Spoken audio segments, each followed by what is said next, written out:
Good morning. Welcome back. Our today's topic is powers of president.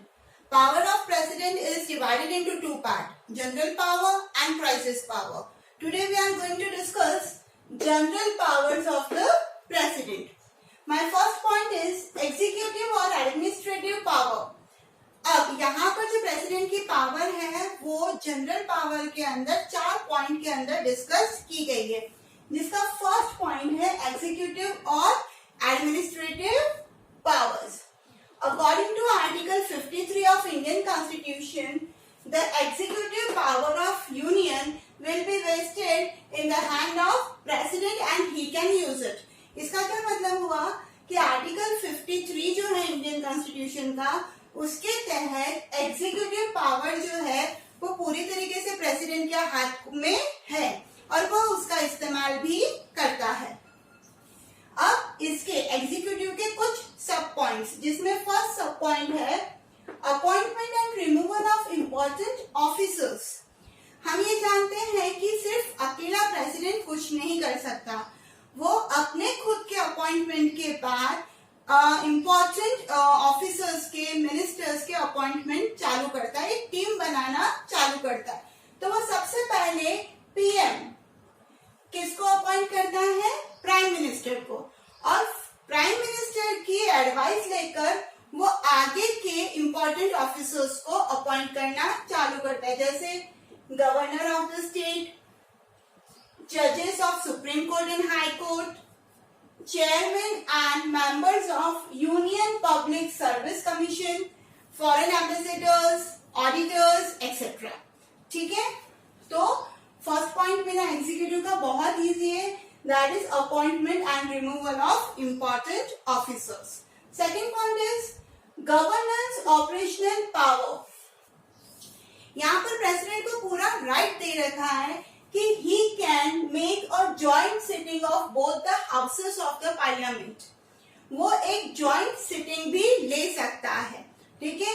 फिर मैंने मेरे first point में बोला था कि वो जजेस ऑफ सुप्रीम कोर्ट और हाई कोर्ट को अपॉइंट करता है, बट उसके साथ साथ ऑफिसर्स और एम्प्लॉयज जो होते हैं सुप्रीम कोर्ट के, वो उसको भी अपॉइंट करता है. फिर the distribution of department among the council of ministers, he also appoint whom? The council of minister with the advice of prime minister. और किसको कौन सा डिपार्टमेंट देना है वो सारे डिस्ट्रीब्यूशन प्रेसिडेंट करता है, बट प्राइम मिनिस्टर की एडवाइस लेके. मतलब यहाँ पर सीरीज कैसे हुई? प्रेसिडेंट के बाद प्राइम मिनिस्टर के बाद उनकी टीम काउंसिल ऑफ मिनिस्टर, और कौन कौन मिनिस्टर को कौन कौन से डिपार्टमेंट देने हैं वो सब ये दोनों मिलकर डिस्ट्रीब्यूट करते हैं. ठीक है. Third point is power in foreign field. Foreign field के अंदर अगर अपने देश को यानी कि इंडिया को रिप्रेजेंट करना है तो वो पूरा राइट सिर्फ किसको है? प्रेसिडेंट को. वो क्या करता है? फॉरेन फील्ड में इंडिया को रिप्रेजेंट करता है, और इसीलिए वो अपॉइंटमेंट भी करता है एम्बेसडर्स की, क्योंकि सब जगह जाना तो उसके लिए पॉसिबल है नहीं. तो ऐसे डिप्लोमेटिक रिप्रेजेंटेटिव्स और एम्बेसडर्स का अपॉइंटमेंट भी करता है, जो उसकी प्लेस पर जाके उसको इंडिया को रिप्रेजेंट करते हैं. अगर कोई भी ट्रीटी होती है, ठीक है, अगर किसी भी देश के साथ कोई भी ट्रीटी होती है तो उसमें सबसे पहला नाम प्रेसिडेंट का लिया जाता, उसी के नाम के तहत कोई भी ट्रीटी साइन की जाएगी. ठीक है. Fourth, power in military sector. ये सब पॉइंट चल रहे हैं फर्स्ट पॉइंट के. He is the commander general of all the forces of India. हमारे इंडिया के 3 फोर्सेस, ठीक है, तीनों का ही कमांडर जनरल कौन है?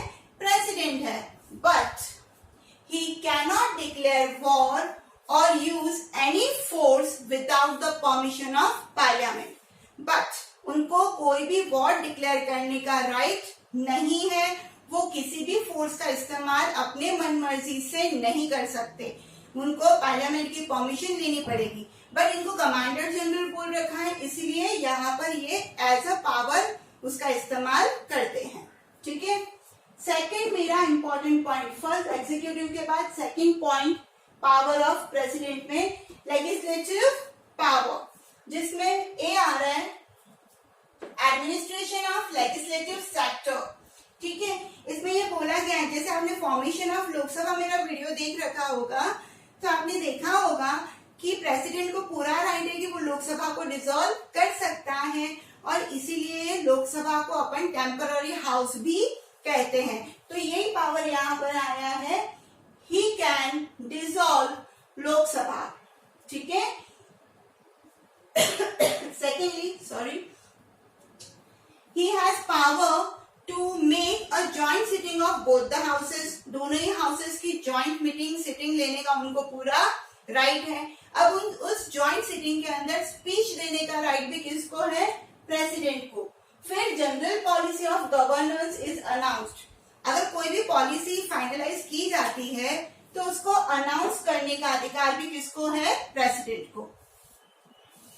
बी सब point, power of nomination of members, ये भी फॉर्मेशन ऑफ लोकसभा और राज्यसभा में आ चुका है पॉइंट कि प्रेसिडेंट को पूरा राइट है कि वो राज्यसभा के अंदर 12 मेंबर्स जो कि डिफरेंट फील्ड से होते हैं, art, science, entertainment, sports, social work, है ना, तो उसमें से वो 12 मेंबर्स को नॉमिनेट कर सकता है। सेम राज्यसभा के बाद जो लोकसभा है, लोकसभा के अंदर 2 एंग्लो इंडियन को वो नॉमिनेट कर सकते हैं। ठीक है, third, use of veto bill, he could return the general bill to the parliament with suggestion. आपको ये प्रोसेस तो मैंने समझा ही रखा है कि दोनों ही हाउसेस जब कोई भी प्रपोजल पास करते हैं तो वो प्रपोजल सिग्नेचर के लिए कहा जाता है प्रेसिडेंट के पास।